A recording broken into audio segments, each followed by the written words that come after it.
نظر کی حفاظت آج کے دور میں بہت زیادہ ضروری ہے۔ اگر آپ اپنی نظروں کی حفاظت نہیں کریں گے اور آپ جو آپ کے سامنے آ رہا ہے آپ دیکھتے چلے جا رہے ہیں، گھنٹوں موبائل استعمال کرتے ہیں، 24 گھنٹے ہمارے پاس جو ہے وہ ڈیٹا لگا ہوا ہوتا ہے، اور جو نظروں کے سامنے آیا وہ دیکھا تو آپ کی نظروں کے سامنے سے وہ گزرا، لیکن وہ تو گزر گیا، لیکن اس نے آپ کے دل سے نور ایمان کو کم کر، اس نے آپ کے دل سے یقین محکم کو کم کر، اس نے آپ کی نورانیت پر، روحانیت پر اثر ڈالا۔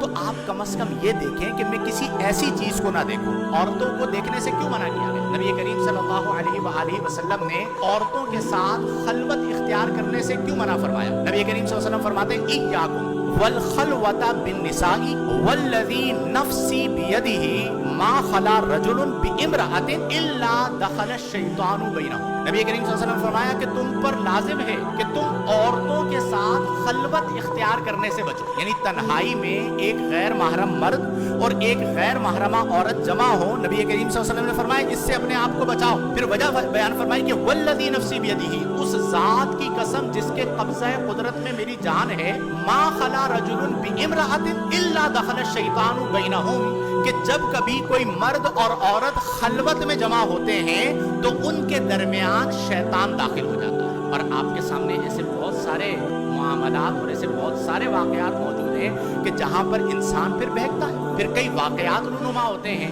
اب اگر جسمانی خلوت نہیں ہے تو مختلف ایپس کے ذریعے وہ خلوت حاصل ہے، اور اس کے نتیجے میں نوجوان نسل برباد ہے۔ میرے پیارے دوستوں، ہمارا سب سے قیمتی جو سرمایہ ہے وہ ایمان ہے۔ ایک لمحے کی، چند لمحات کی شہوت کے لیے اپنے ایمان کو داؤ پر نہ لو۔ نبی کریم صلی اللہ علیہ وسلم نے فرمایا کہ عورتیں شیطان کا جال ہیں۔ جس طرح جال میں چیز کو پھانسا جاتا ہے، پکڑا جاتا ہے جال کے ذریعے، تو شیطان مردوں کو اگر اغوا کرتا ہے اور بہکاتا ہے تو وہ کس کے ذریعے بہکاتا ہے؟ عورتوں کے۔ تو اپنے آپ کو، اپنی محرمات، میں اس میں اپنے طلباء کو ہمیشہ ایک سبق دیتا ہوں، ایک درس دیتا ہوں کہ زندگی میں جس حد تک ممکن آپ عورتوں کی رسائی اپنی ذات سے ختم کریں۔ آپ یہ نہیں کہہ سکتے کہ نہیں میں بہت مضبوط ہوں، میں بہت متقی ہوں، میں نہیں بہکوں گا، ٹھیک ہے؟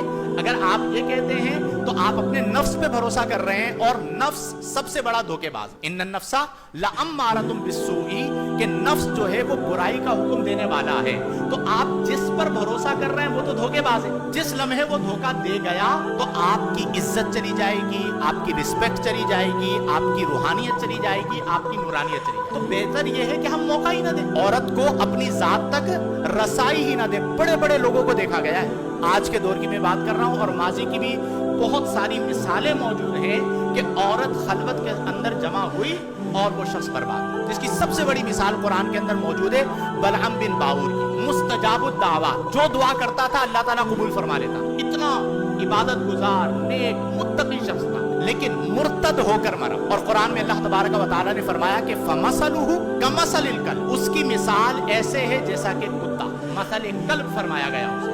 اس کی وجہ کیا ہے کہ وہ بھی عورت کے دامے فریب میں آیا اور اس کا ایمان بھی برباد ہوا، اس کی مقبولیت بھی برباد ہوئی، اور وہ قیامت تک کے لیے نشان عبرت بن گئے۔ تو میرے پیارے دوستوں، ایسا نہ ہو کہ ایک لمحے کی شہوت، ایک لمحے کا مزہ جو ہے وہ ہماری آخرت کو برباد کر دے۔ تو آج اس امر کی بہت زیادہ ضرورت ہے کہ ہم اپنی نظروں کی حفاظت